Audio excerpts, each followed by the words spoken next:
Hey, and welcome to the Lore Tours Interdimensional Spaceport, your destination for tours through the lore behind some of the most fascinating individuals, groups, and events in the multiverse.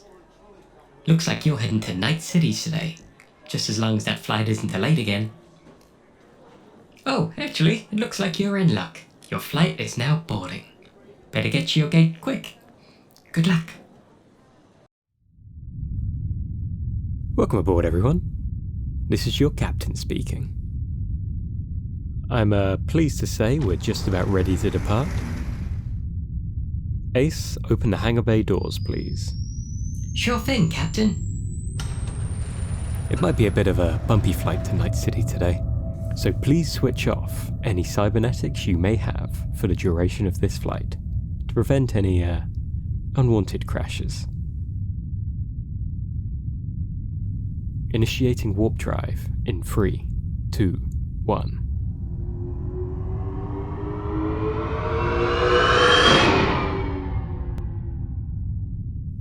Welcome to Night City. Let's take a closer look. Along the war-torn Pacific coastline of the new United States of America lies the neon-clad metropolis, known to the world as Night City. Envisioned by its creator, the visionary business magnate Richard Knight, as a utopia free of crime and a city of dreams, Night City would grow to become anything but that for those individuals who came to call it home, however. A place where dreams are crushed, the rich thrive, and everyone else just struggles to survive. Perhaps the best way to understand this twisted dystopia is to take a trip through the districts that make up the metropolis. The beating rotten heart of Night City is its city centre, a showcase of sleek skyscrapers, powerful megacorporations, and the richest of society. The neighbouring district of Westbrook is where the rich and powerful individuals come to party the night away, whilst the residents of Haywood, Santo Domingo, and Watson scrape by in hostile slums and huge mega-buildings. Those who wish to escape the noise of the city can travel east to the Badlands, a vast desert home to sparse groups of nomadic travellers, whilst to the south of the city lies Pacifica, once destined to be an extravagant holiday resort. Well, that was until the investment dried up, and it fell under the control of vicious gangs that control the city streets. Pacifica is home to the Haitian gang known as the Voodoo Boys, a secretive group known for their expertise as netrunners. The animals act as a brutal parallel to the Voodoo Boys. Competing with them for control of Pacifica, the animals shun cybernetics in favour of steroids and pure brute strength. Even more monstrous than the animals, however, are Maelstrom, a gang based out of the Watson district.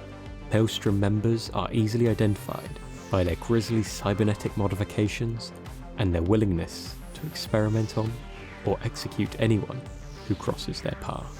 It should come as no surprise then when a group of sex workers, anarchists and punks grouped together to form a new gang called the Mocks, doing so to finally end their oppression at the hands of the city's other gangs. None of these gangs can match the corruption that lies at the heart of the Night City government, however. As an autonomous free city, Night City operates free from the control of any nation, and power lies in the hands of the city's mayor, acting as de facto head of state. The mayor cannot achieve any significant change in Night City without receiving approval from the City Council, a grouping of 100 individuals, all backed by the city's most powerful corporations, ensuring that the real control of the city belongs to these powerful few. Whilst most cities across the world play host to these corporations, groups such as Arasaka, Militech, and Kangtao, Night City was built by these corporations. As such, all aspects of life in NC are controlled by them. What you wear, what you eat, and inevitably, what weapon is used to zero you out.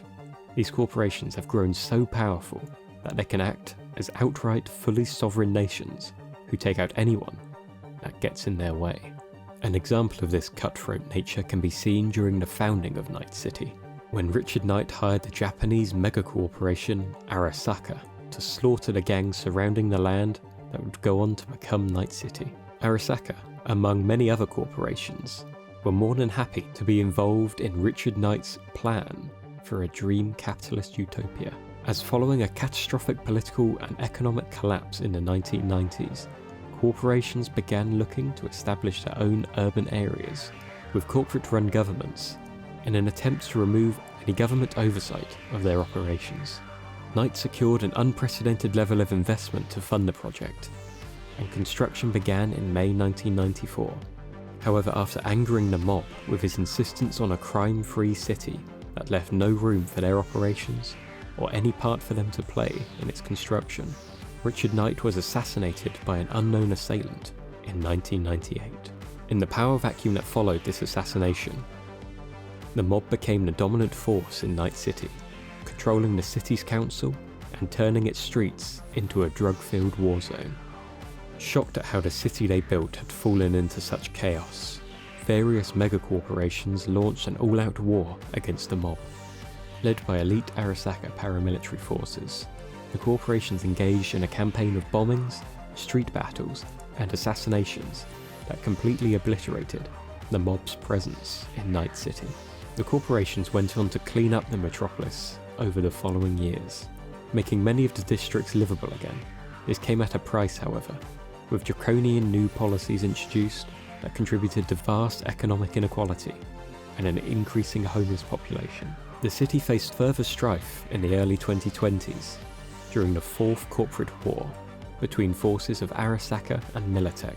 Operating on behalf of Militech and the NUSA government, famed rocker boy Johnny Silverhand would launch an assault on Arasaka Tower, eventually setting off a pocket nuke within the skyscraper, triggering an earthquake and leaving the city covered in debris and nuclear fallout. In the decades that followed, a slow and steady rebuilding process began. The revelation that the NUSA hid their involvement in the nuclear devastation of Night City drove the citizens of the metropolis away from the NUSA and into the hands of the Arasaka Corporation. In the year 2069, the new United States of America attempted to bring the various free states that made up the once united country back under federalized control in a conflict known as the Unification War.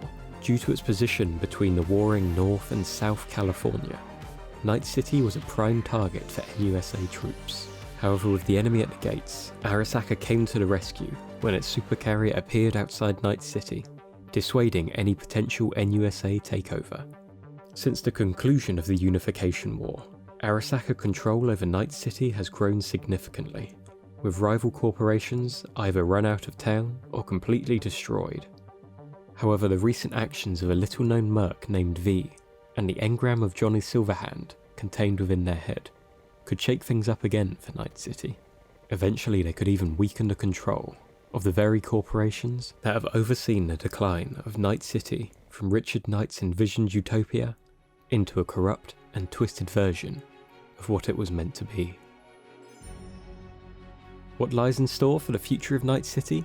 Well, that might just be up to you to decide. But I'm afraid that's it for our trip today, folks. I've been your captain, Captain Rick, and I'd like to thank you for choosing to fly with us today.